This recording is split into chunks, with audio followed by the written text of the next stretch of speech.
To get to the mountains from here, we need to leave from the north exit. So make your way up here to North Clocktown and leave from there. If you're out of arrows or bombs at this point, you'll need to come over here to one of these bush patches and farm for some drops. Now the fastest way to farm drops from these bushes is doing something that's called a quick spin.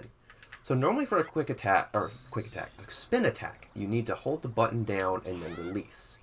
A quick spin, what you can do is instead, if you spin the stick around like this and then press B, you can do a very quick spin attack, and it also does not use magic, hence the name quick spin.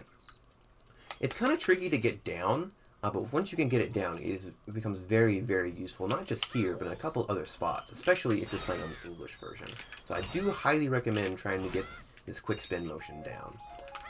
Now, if you farmed both that bush patch and this bush patch, and you still did not get a bomb or arrow drop, then you can come here to this grotto, fall down, pop back up,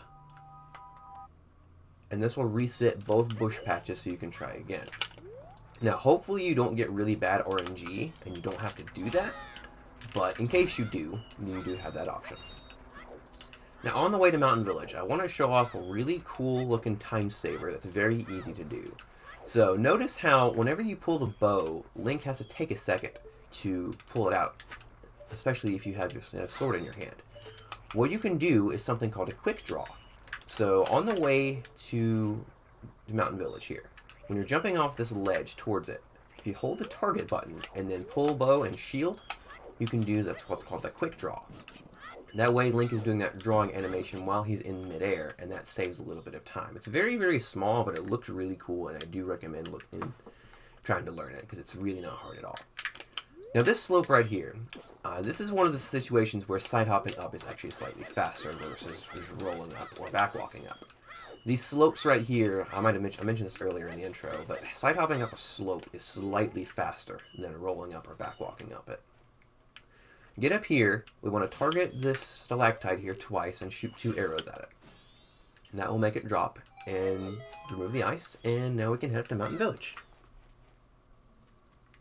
On the way to Mountain Village, you'll be running into some enemies here. Now during the nighttime, you'll have these bows here.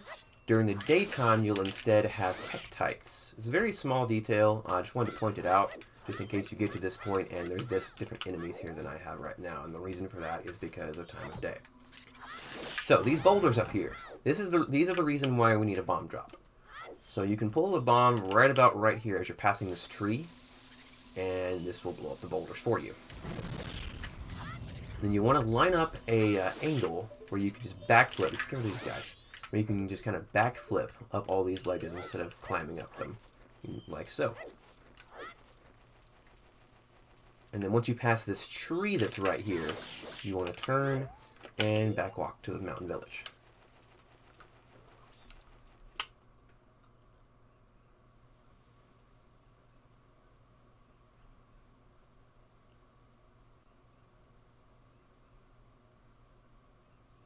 First thing we need to do here in Mountain Village is hit the owl statue. Line up an angle right about this. You can use that tree in the background as a visual cue, and back walk straight to the owl statue. Should pass right by this bridge, and boom. Now we need to head to Goron Village. You can line up just about like this, and head straight there. We need to go there to get the Lens of Truth, which is required in order to get the Goron Mask, which we will need for the remainder of the run.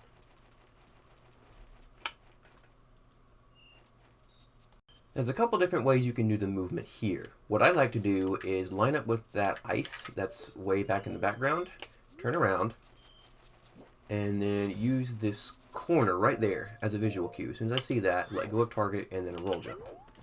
Alternatively, you can just roll the whole way there. That's not that much slower. There's probably a couple other methods people use, but that's the one that I use. And then on this bridge, just line up about right there and back walk.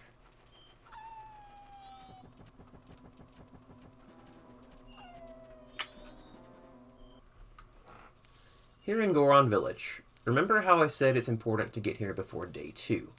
And the reason for that is this Goron right here.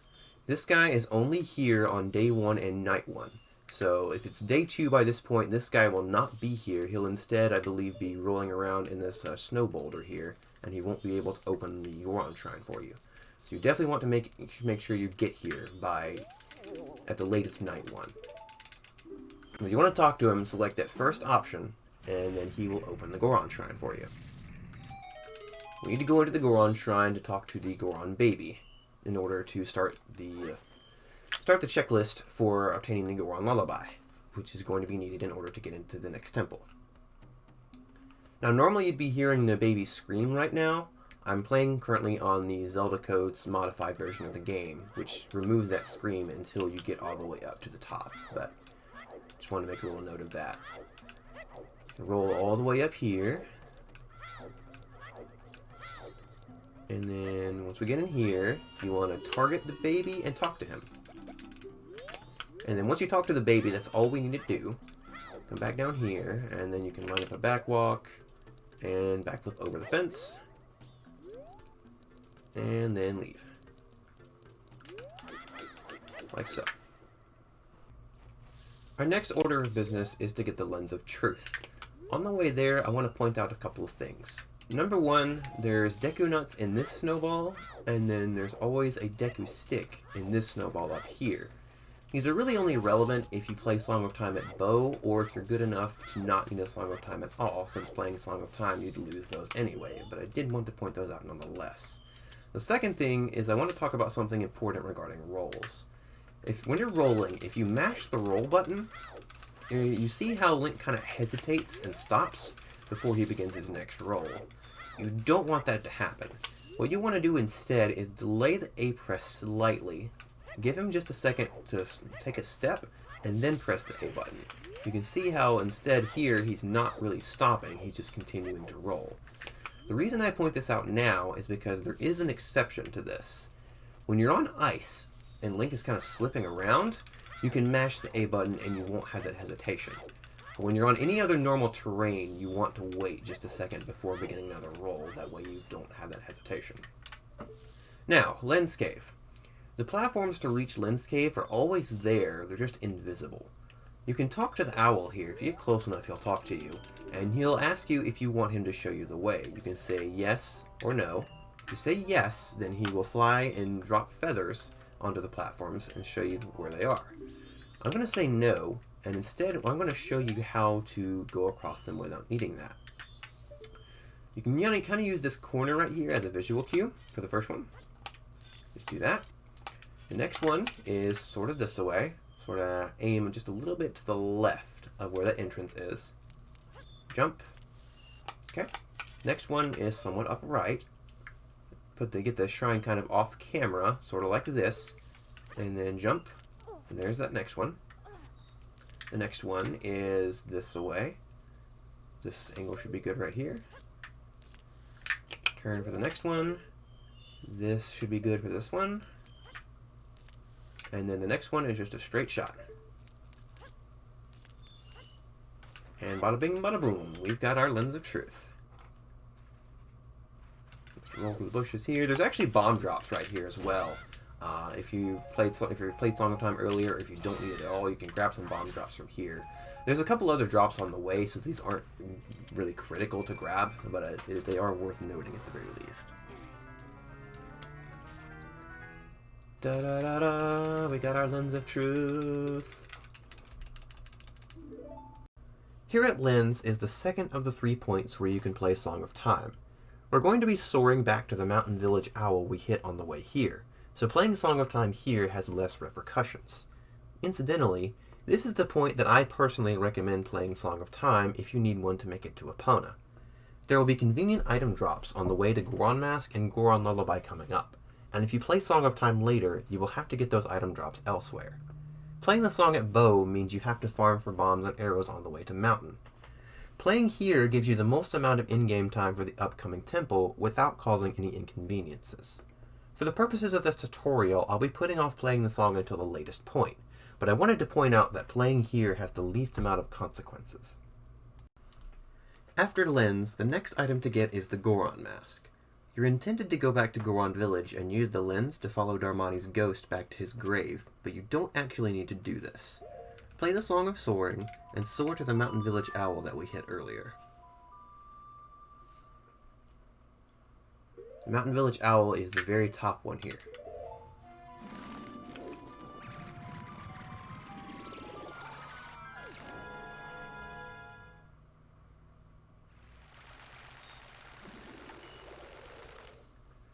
Next to the owl is a guaranteed bomb and arrow drop, which is very convenient if you played Song of Time at Lens. We want to equip our Lens of Truth and Deku Mask, and put on the Deku Mask. And then hop here across the water. There's an invisible ladder here that we can see with the Lens of Truth, and this is what we will use to climb this wall and get to the Goron Mask. Ideally, you want to be as far onto the right side of this ladder as possible, since we're going to be going to the right at this next intersection up here. Now, something about Lens. If you keep using Lens over and over again like this, you can keep the Lens effect without actually using any magic. And you'll see runners constantly doing this. And that's the reason why, because it conserves magic. So we want to go to the right, climb up, go to the left,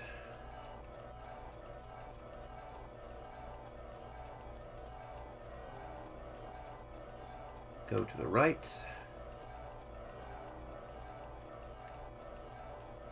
and on this last one you can just hold up and take the lens off because you don't need to worry about that. Just a straight shot up, and then go here into the cave. Inside the cave, you need to use the lens once to activate Darmani's spirit, then take the Deku Mask off and play the Song of Healing. You must do this as human. Deku will not work. Only human. Then after a short cutscene, you will get the Goron Mask.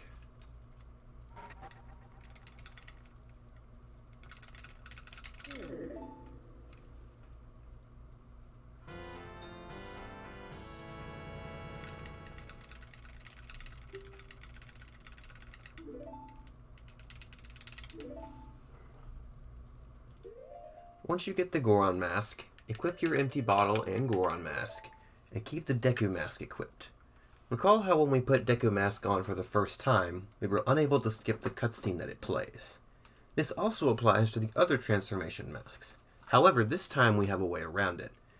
If you put on Deku first, and then put on the Goron Mask, you were able to skip that first cutscene. Now, when you put on the mask, you are always able to skip the cutscene without ever having to watch it. Before we continue, let me go over Goron Movement a bit. Goron has the same walking, backwalking, and side hop movement that Human and Deku do. However, 99% of the time you are Goron, you will be Goron rolling. Goron rolling is the fastest form of movement in this category, so you will want to be Goron rolling whenever possible. It can be tricky to control, however, and it will take a lot of practice to get good at. I'll give pointers for specific situations whenever I can, but getting good at Goron movement in general is something that comes with time and a lot of practice. We need hot spring water in order to get the Goron Lullaby, so go behind the gravestone and pull it backwards as Goron.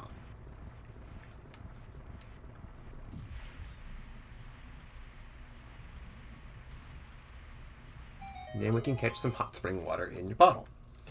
At this point, you're on a timer. You need to make it to the Goron Elder and melt him with the water before it cools. So you want to go fast here.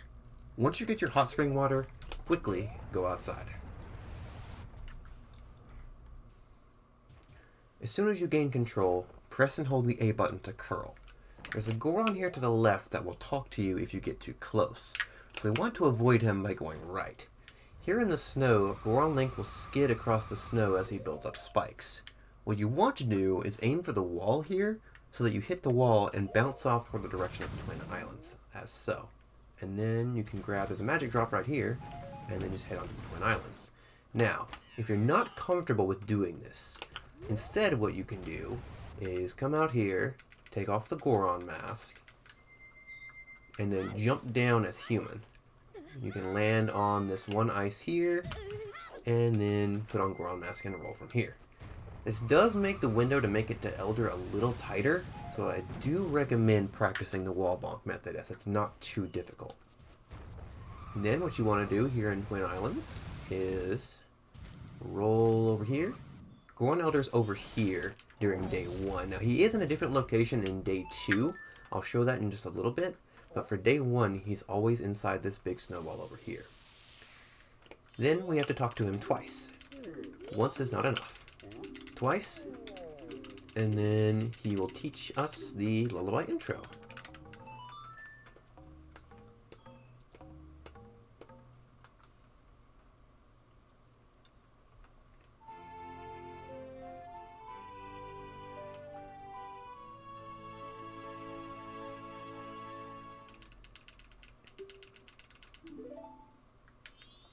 Now, if it turns day 2, he will be over here instead. Let me show you.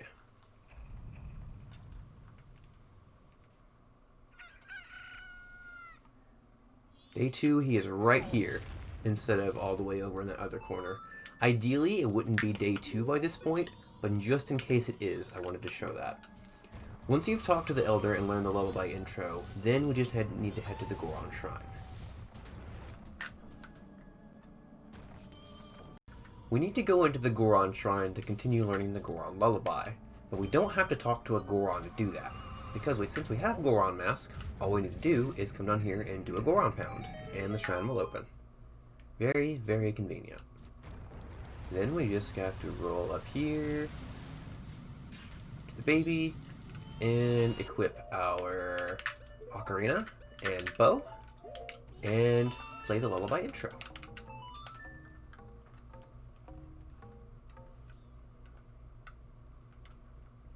And then we will learn the full Goron Lullaby. Again, reminder that these cutscenes are shortened on the version of the game that I'm playing right now, but you'll have a lot more cutscenes in the vanilla version of the game.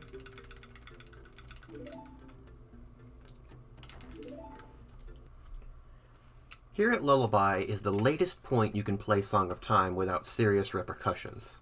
This maximizes the in-game time you have for Snowhead Temple, but you do lose your consumable items such as bombs, arrows, and sticks.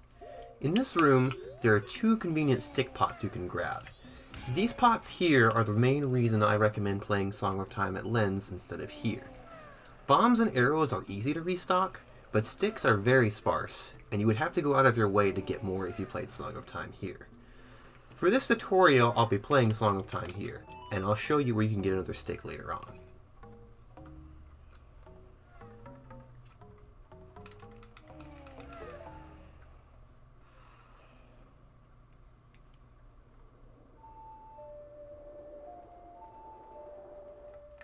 Once you play the Song of Time, you'll want to play the inverted Song of Time to slow time down.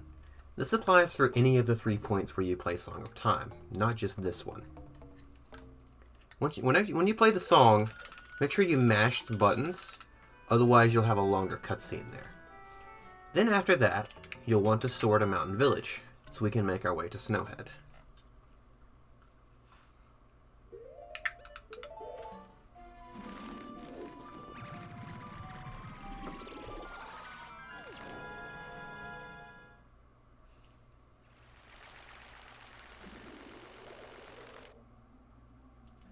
There's a convenient bomb and arrow drop back here behind the owl that you can refill on in case you're low or if you played Song of Time at the Lullaby. The way to Snowhead's up there, but before we go there, I want to talk about something very important regarding Goron rolling. On slippery surfaces such as snow or ice, Goron skids a little bit, and he takes a second to go up to full speed.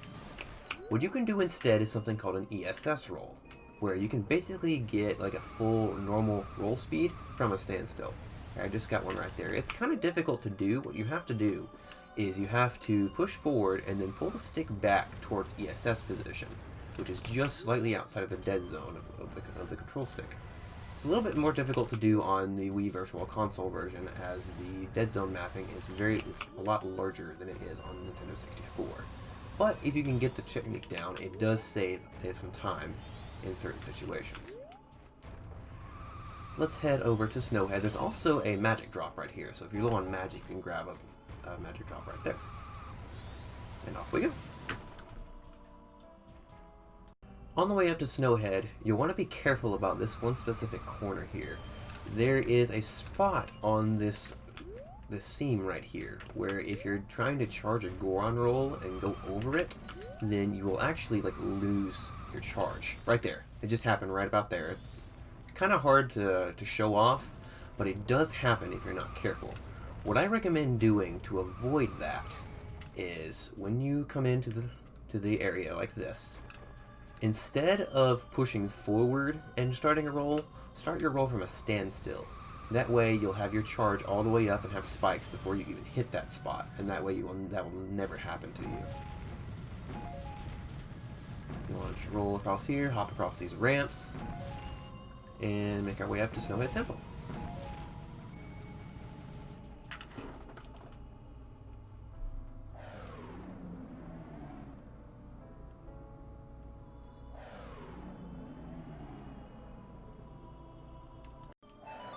Here at Snowhead, all we need to do is play the Goron Lullaby, and that will put the Goron to sleep, and we can go past him and enter the temple.